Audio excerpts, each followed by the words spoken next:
Bonjour à tous et à toutes, bienvenue sur la chaîne de Arcane, aux nouveaux et aux nouvelles. Aujourd'hui on va faire un peu un bilan sur un trade que j'ai proposé sur mon Twitter. Ça reste très rare, mais j'ai quand même posté sur Twitter la semaine dernière un petit trade qui pourrait être intéressant à prendre sur une crypto très forte en ce moment, Injective, qui est Inj USDT. Directement en fait je l'ai posté sur Twitter sur un swing, parce que pour moi j'allais pas faire le suivi sur un trade scalp, même s'il me semble que j'ai proposé un trade scalp qui s'est fini à BE.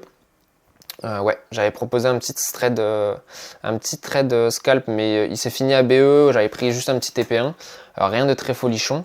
Et là, du coup, sur ce swing-là, c'était vraiment intéressant d'avoir un point de vue plutôt swing, c'est-à-dire sur une durée un peu plus longue, sur quelques jours. En l'occurrence, du coup, j'ai posté le 21 janvier, donc c'était dimanche dernier. Avec un objectif, une zone vers les 30-31 que vous pouvez voir juste ici. On va aller sur le graphique, ce sera plus facile. Ici, si on se penche sur le graphique, j'ai pas bougé la somme des objectifs et vous pouvez voir, on l'a fait au point près. Alors, pourquoi du coup on est arrivé dans cette zone-là? Parce que ici, en fait, on a une zone de point of interest, genre c'est vraiment un point où la zone est vraiment intéressante pour les acheteurs pour tenir cette zone-là, en sachant qu'il y avait ici des shorters qui se sont fait piéger, etc.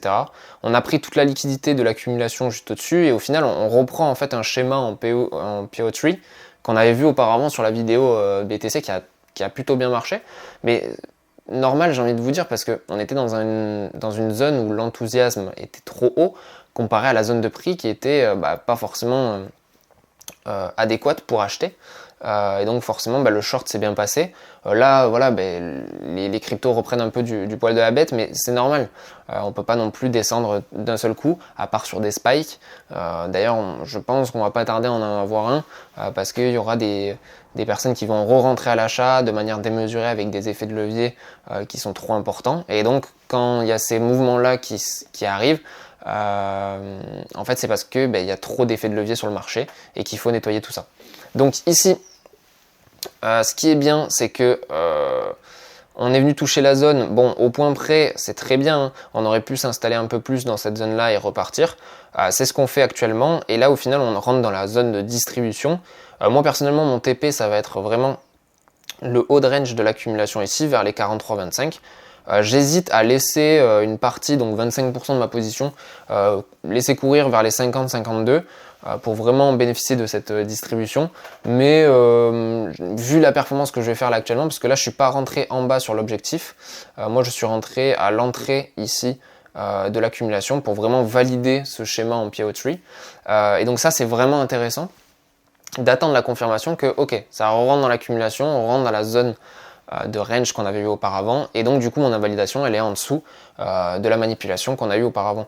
Donc ça c'est très bien. Donc là au final, moi personnellement je bénéficie actuellement de 12%. Vous allez me dire oui, mais pourquoi t'as pas intervenu dans ta zone d'objectif? C'est parce qu'on peut très bien traverser cette zone d'objectif et au final on se fait piéger, on n'a pas d'invalidation, on sait pas quand sortir.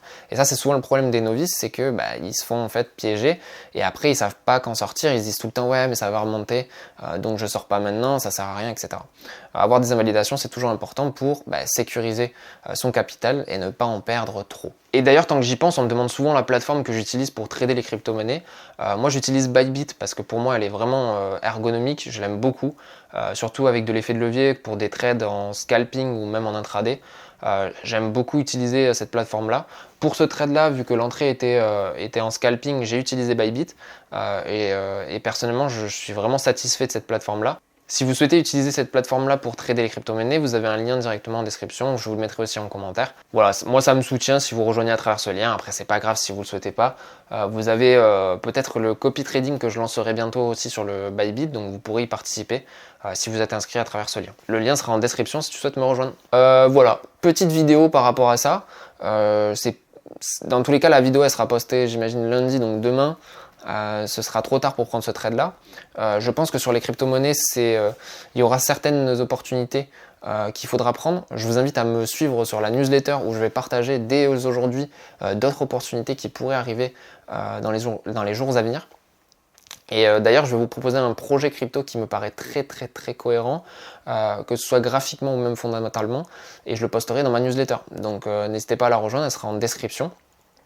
Après, je vous invite à me rejoindre sur les réseaux parce que comme vous pouvez le voir, Je suis beaucoup actif sur Instagram, mais des fois, je propose des opportunités et des trades sur Twitter. Alors, ceci n'est pas du tout un conseil d'investissement. Je vous montre juste, moi, ce que je fais.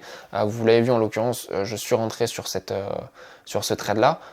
Ça ne veut pas dire qu'il faut suivre tous mes trades. Ok. Voilà, mais je vous invite à me suivre sur mes différents réseaux. Et puis, je vous dis à la prochaine. Normalement, ce vendredi, vous aurez une vidéo sur ma semaine dernière par rapport aux indices qui s'est très bien passée. Elle sera un format un peu plus long, un peu plus qui m'a pris un peu plus d'énergie, mais c'est un format qui est vraiment vous êtes avec moi, vous voyez un peu l'avant et la finalité de mon plan, et c'est vraiment intéressant de voir le processus de comment j'arrive à organiser ma semaine et à définir des zones qui sont intéressantes pour ensuite avoir des profits et des bénéfices dessus. Donc voilà, c'est vraiment intéressant de voir cette construction-là et vous la verrez vendredi dans la vidéo, donc abonnez-vous, ça va être vraiment intéressant pour vous. Normalement, ce type de format-là est sous forme de formation et payant. Là, je vais tout mettre en gratuit sur YouTube parce que moi, mon intérêt, c'est dans un premier temps de documenter mon parcours et dans un second temps, vraiment partager avec vous. Donc n'hésitez pas à venir sur les réseaux et m'envoyer de la force sous cette vidéo, que ce soit à travers des commentaires, etc. Je vous vois et je sais que par exemple là, les dernières personnes qui ont commenté la précédente vidéo auront l'avantage d'avoir la newsletter en amont et une documentation sur mes techniques de swing. Donc voilà, je vous prends pas plus de temps, je vous dis à vendredi pour la vidéo qui sera vraiment importante pour moi et qui vous apportera beaucoup. Donc voilà, je vous souhaite une bonne fin de journée et à bientôt. Ciao ciao.